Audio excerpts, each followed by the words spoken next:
yoningizda taqiqlangan narsa buyumlar, giyohvand modda yoki bo'lmasa qonun bilan taqiqlangan narsa buyumlar bormi?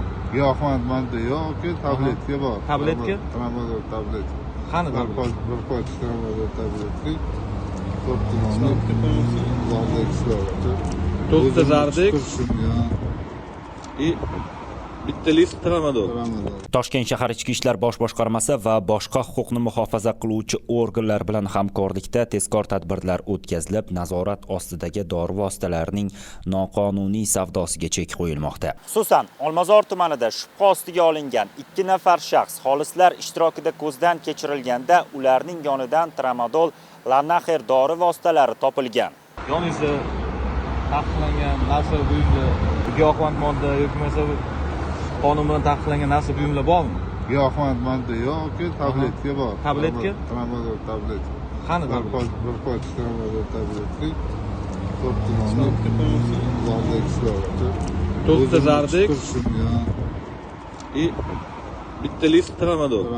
O'zingiz iste'mol qilasiz? O'zim iste'mol. Yoningizda boshqa hech nima qolmadimi? Yo'q, boshqa hech nima. Shundan so'ng tezkor vakillar tomonidan tadbir davom ettirilib, qo'lga olingan shaxslar tramadol dori vositalarini qayerdan sotib olganliklariga aniqlik kiritildi. Tezkor tadbir davom ettirilganda S ismli shaxsning xonadoni xolislar ishtirokida ko'zdan kechirilganda jami bo'lib 20 dona konvolyutada tramadol dori vositalari borligi aniqlangan va ular xolislar ishtirokida olingan. O'tkazilgan sudga oid kimyoviy ekspertizasining xulosasiga ko'ra, ushbu dori vositalar tramadol, lanaxer dori vositasi ekanligi aniqlangan.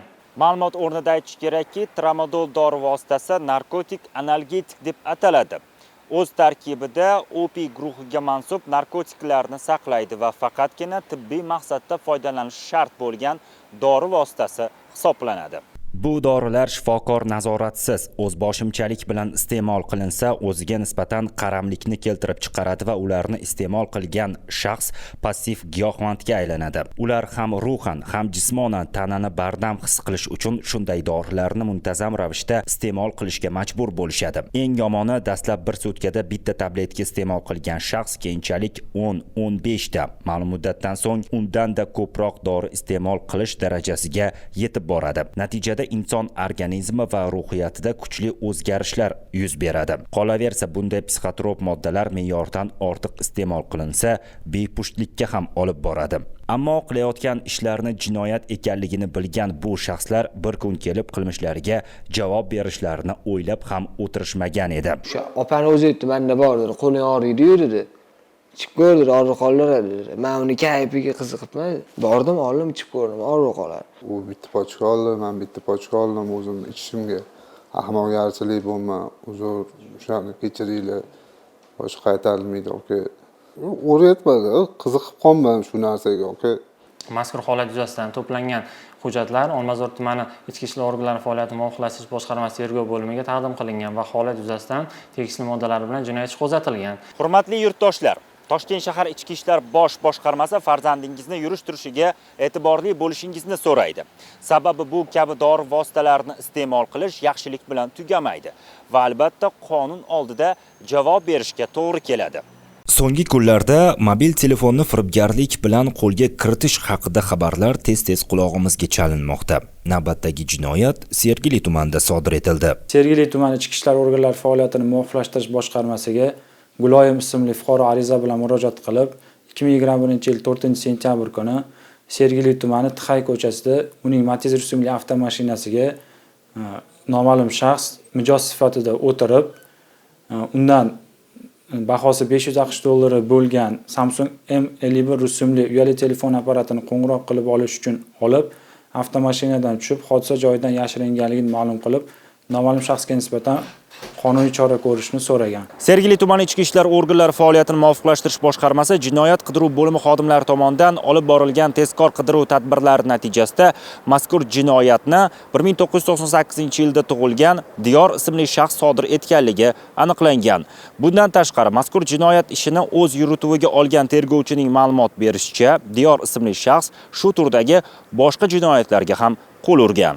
Ma'lumotlarga ko'ra, mazkur jinoyatda gumonlanayotgan shaxs 14-sentyabr kuni taxminan soat 22:00 larda Ravshan ismli fuqaroning Nexia 2 rusumli mashinasiga yo'lovchi sifatida o'tirib, bahosi 1 million so'm turadigan mobil telefonni foydalanib turish uchun olib, haydovchini chalg'itib, voqea joyidan yashiringan. Smartfonni 350 ming so'mga sotib, o'z ehtiyojlariga sarflab yuborgan. Bukrini go'r to'g'rilaydi deganlardek, bu shaxs yana o'z jinoiy harakatlarini davom ettirib, 16-sentyabr kuni taxminan soat 22:00 larda Sergeli tumanida fuqaro Farhodga tegishli Gentra rusumli avtomobiliga yo'lovchi sifatida o'tirib, yana eski hunarni qo'llagan holda bahosi 2 million 850 ming so'm turadigan mobil telefonni foydalanib turish maqsadida olib, qaytarib bermagan. Jinoyatda gumonlanayotgan bu shaxs umumiy hisobda 5 nafar fuqaroning mobil telefonni firibgarlik yo'li bilan egallagan. Men mana shu yerga to'xtadim, taksi telefonini so'radi. O'zidan so'rab, telefonlarni aldanish holat bilan telefonni oldi. Nechta telefon? 5 ta telefon. 5 ta telefon.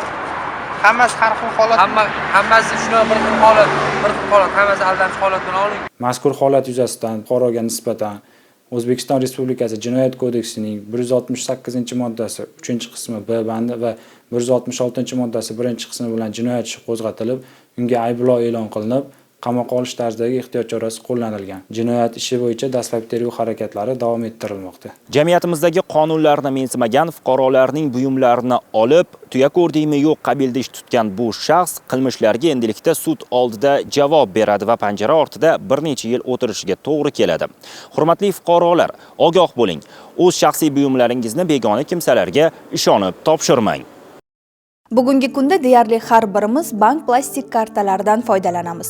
To'lovlar va o'tkazmalarni amalga oshirish biz uchun ancha qulay. Ammo biroz ehtiyotsizligimiz sabab firibgarlarning tuzog'iga ilinib qolishimiz hech gap emas. Masalan, internetdan o'zingizga ma'qul uy qidiryapsiz. Nisbatan arzon uyni ham topdingiz. Aloqaga chiqsangiz, uy yoqqan bo'lsa, badal pulini o'tkazib berishingizni talab qilishi mumkin. Shunday hollarda firibgarlarning tuzog'iga tushmas uchun avval uyni borib ko'ring. Uy egasi bilan shaxsan gaplashing. Ijara shartnomasini tuzing va to'lov qiling. Ammo ayrim fuqarolarimiz firibgarlarning aldovlariga ishonib, badal pulini uyni ko'rmasdan turib, bank plastik kartasi orqali o'tkazib yuborishadi. Keyin yozishmalar o'chiriladi. Olib borilgan tezkor texnik tadbirlardan so'ng aslida unday uy yo'q bo'lib chiqadi. Onlayn do'konlar va e'lon saytlaridan foydalanishda kishiga moliyaviy savodxonlik asqotadi. Masalan, nimadir sotmoqchi bo'lib, internetda e'lon berdingiz. Sizga ijtimoiy tarmoqlar orqali shu mahsulotingizni sotib olish niyatida ekanligini bildirib, mijoz xabar yozadi. Xabarlarda turli bahonalarni keltirib, to'lovni plastik kartangizga tushirib berishini aytadi. Bir qarashda ishlaringiz 5. Shunda mijoz sizga havola yuboradi. Hamma tomosha ana shundan keyin boshlanadi. Plastik karta raqamlaringiz va ma'lumotlaringizni havoladagi manzilga kiritasiz va qarabsizki, hisobingizdagi pullarni tiyinigacha yechib oladi. Aldovlarga uchmaslik uchun bir nechta nazorat savollarini bering. Ya'ni, siz bilan telefon orqali suhbatlashaylik yoki mahsulot uchun to'lovni naqd ko'rinishida olmoqchiman deng. Shunda firibgar o'zidan siz bilan muloqot qilishni to'xtatadi. Hurmatli yurtdoshlar, unutmang, tekin pishloq faqat qopqonda bo'ladi. Assalomu alaykum aziz yurtdoshlar. Bugun Toshkent shahar Ichki ishlar bosh boshqarmasi axborot texnologiyalari sohasidagi jinoyatlarga qarshi kurash boshqarmasi katta tergovchisi bilan aynan mana shu yo'nalishda sodir etilayotgan jinoyatlar va ularning usullari haqida suhbatlashamiz. Davron aka, assalomu alaykum. Assalomu alaykum. Bugungi kunda axborot texnologiyalari sohasidan foydalanib sodir etilayotgan firibgarlik jinoyatlari haqida ma'lumot bersangiz. Bugungi kunda axborot texnologiyalari rivojlangan bir paytda fuqarolarimizga ham qulaylik yaratish bilan bir qatorda firibgarlar uchun ham qo'l kelmoqda deyishimiz mumkin. Bunda avvallari firibgarlar fuqaroni ishonchiga kirib, ko'rishib, pul mablag'larini fuqaroni o'zi qo'liga topshirayotgan bo'lsa, hozirgi kunda fuqaroni ko'rmasdan onlayn tarzda amalga oshirilmoqda. O'z o'rnida aytib o'tishimiz kerak, Jinoyat kodeksining 168-moddasi 3-qismi G bandi yangi band sifatida kiritilib, axborot tizimidan, axborot texnologiyalaridan foydalanib sodir etilgan jinoyatlar uchun javobgarlik belgilangan. Bunda 8 yilgacha ozodlikdan mahrum qilish jazosi tayinlanishi mumkin. Agarda miqdordan kelib chiqib, u og'irlashtiruvchi holatlarda ham javobgarlik belgilanishi mumkin. Bugungi kunda axborot texnologiyalari sohasida turli ko'rinishlarda firibgarlik jinoyatlarini sodir etib kelinmoqda. Bulardan e'lon saytlari orqali turli ko'rinishlarda, misol uchun telefon, avtomashina, ko'chmas mulk bo'ladimi, uy-joy, xonadonlar bo'yicha e'lonlar berib, ushbu e'lonlarni arzon narxlarda boshqa turar joy binolariga qaraganda sifatli ko'rinishda fotosuratlarini joylashtirib, faqatgina bir kun aksiya ketayotganligini, ushbu mahsulotlarimizni sotib olishga yoki ijarada turishga ulgurib qolishlarini so'rab e'lon berishadi. Va ushbu e'lon orqali murojaat qilgan fuqarolar asosan ijtimoiy tarmoqlar orqali gaplashishadi, muloqotga kirishadi. Ularga tezroq ulgurib qolishlari uchun imkon qadar shoshirtiradi. Uyimiz chegaralangan yoki mahsulotimiz, telefon apparatlarimiz chegaralangan, faqatgina bir kun palon vaqtgacha aksiya ketadi. O'shangacha ulgurib qolishlari uchun palon kartaga to'lovni amalga oshirsa, siz uchun band qilib qo'yamiz deydi. Va o'z o'rnida ushbu mahsulotdan yoki arzon narxdagi mahsulotdan quruq qolib ketmasligi uchun fuqaro imkon qadar tezroq pul topib, pul to'lovni amalga oshirishga harakat qiladi va Demak, psixologik bosim o'tkazarkanda firibgarlar o'sha jabrlanuvchilarga. Shunday desa ham bo'ladi. Ko'rishib olishga kelishishadi. Aytilgan vaqti kelgan muddatda esa uni qora ro'yxatga tiqib qo'yadi. U ham yo'q, pul ham yo'q. U ham yo'q, pul ham yo'q. Yoki boshqa buyum, misol uchun telefon bo'ladimi, boshqa bo'ladimi. Shaxsan o'zim ham e'lon saytiga e'lon berdim. O'zimga kerak bo'lmagan buyumni sotish maqsadida. Darrov firibgar menga aloqaga chiqyapti. Men aytgan narxda sotib olishini bildiryapti. Menga pulni onlayn tarzda olasiz deb menga havola tashlab beryapti. U yerga kirsam, o'sha karta ma'lumotlarimni kiritishim kerak. Men shu yerda sezib qoldim uni firibgar ekanligini. Mana shu yo'nalishda ham sodir etilyaptimi? Bir yo'nalishni aniqladikmi, boshqa yo'nalishga, boshqa usullarda sodir etilishga harakat qilib kelishmoqda. Mahsulot xarid qilib olmoqchi bo'lib, sizni ishonchingizga kirib, sizga palon ma'lum bir silkani jo'natib, ushbu silka orqali sizni shaxsiy ma'lumotlaringizni o'zingiz bevosita to'ldirib, kiritganingizdan keyin bevosita firibgar sizni plastik kartangizga kirib oladi, ruxsat oladi va sizni plastik kartangizda mavjud bo'lgan pul mablag'larini plastik kartochkasiga o'tkazib oladi. Aynan qaysi yo'nalishda eng ko'p sodir etilayotganligini mana bu yo'nalishda deb aytishimiz juda ham qiyin. Aynan o'sha yo'nalishda targ'ibot qilingani bilan boshqa yo'nalishlari kelib chiqmoqda. Bundan tashqari, chet el fuqarosi sifatida o'zini tanishtirib, fuqaroni bilan ijtimoiy tarmoqlar orqali gaplashib, bu Telegram, Facebook, Instagram orqali deyishimiz mumkin. Ushbu ijtimoiy tarmoqlar orqali gaplashib, o'zini chet elni o'ziga to'q, boy odam shaxs sifatida tanishtirib, fuqaroning ishonchiga kiradi.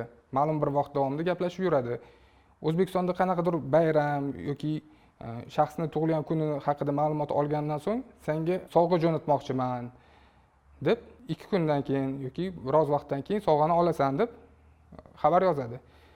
O'z o'rnida 2 kun yoki ma'lum bir vaqt o'tgandan keyin fuqaroga o'zini go'yoki pochta xizmati xodimiman deb tanishtirib, nomingizga chet el davlatlaridan pochta yuborilganligini, ushbu pochtani olish uchun davlat bojxona to'lovini amalga oshirish kerakligini aytadi. Shundan so'ng fuqaro unga ishonib, haqiqatan ham chet eldagi tanishi sovg'a yuborganligiga ishonib, hech bir ikkilanishsiz pullarni u aytgan plastik kartaga o'tkazib beradi yoki hisob raqamiga. O'tkazib bergandan keyin ba'zilari tushunib qoladi yoki ba'zi juda ham soddaroq fuqarolarimiz bo'ladigan bo'lsa, uni o'tkazgandan so'ng ham pochta xizmati xodimi unga bu pochtani ichida qimmatbaho buyumlar borligini, bojxona xodimi uni to'xtatib qolib, unga jarima solayotganligini ham vaj keltirib, yana qo'shimcha pul olayotgan holatlari ham ko'rishimiz mumkin. Ayniqsa Facebook ijtimoiy tarmog'ida bir chet ellik fuqaro o'zini tanishtirib, men senga meros qoldirmoqchiman, shuncha pul deb yozadigan holatlari ham ko'p uchraydi. Shu odamlarga ishonib qolgan fuqarolar ham bormi? Murojaatlar bo'lganmi shu yo'nalishda? Albatta, bu murojaatlar juda ko'p. Meros sifatida hozirgi aytgan holatimga bu juda yaqin. Sovg'a bilan bir qatorda men chet el fuqarosiman, men nomimda katta miqdorda mol-mulk bor, merosxo'rlarim yo'q. Buni senga jo'natmoqchiman deb pullarni, meros pullarini senga jo'natmoqchiman deb shu turdagi firibgarlar ham uchramoqda. Ya'ni merosni sen olishing uchun pochta xizmatiga, yana o'sha pochtaga bog'lanamiz. Pochta xizmatini narxini to'lashing kerak deb ko'p holatda 10 ming dollargacha pullarini to'lagan fuqarolarimiz ham bor bank orqali. Aziz yurtdoshlar, mana shu joyda e'tibor qarating. Sizga milliard dollarlarni meros qoldirayotgan odamni o'sha pochta xizmatiga to'laydigan puli bo'lmaydimi deb o'zingizga o'zingiz savol berib ko'ring. Ko'pchilik yurtdoshlarimiz ijtimoiy tarmoqdan, Instagramdan, Facebookdan shaxsan o'zimga ham murojaat qiladi. Mana shunday holat kuzatilayotganligini bildirib, aziz yurtdoshlar, tekin pishloq faqatgina qopqonda bo'ladi. Shu jinoyatlarning qurboniga aylanib qolmasliklari uchun fuqarolarni ogohlikka chaqirib qolamiz avvalambor. Bizni oldimizga kelayotgan, jabrdiyda bo'lib kelayotgan fuqarolarni deyarli barchasi desak ham bo'ladi. Barchasi ushbu aldanib qolgan yo'nalishi bo'yicha avval kimdirdan eshitgan, tanishlaridan yoki ijtimoiy tarmoqlar orqali ko'rganman, bilardim bunaqa turdagi firibgarlik sodir etilayotganligini deydi. Lekin aynan o'zlari bilan bog'liq bo'lmaydi deb qandaydir o'zlari ishonch bilan shu fuqarolarga ishonib qolishadi. Mana shu bilan suhbatimizga yakun yasaymiz. Agar sizda qandaydir savol bo'ladigan bo'lsa, mana shu yo'nalishda bemalol ijtimoiy tarmoqlar orqali bizga murojaat qilishingiz mumkin bo'ladi. Xayr, hamisha salomat bo'ling.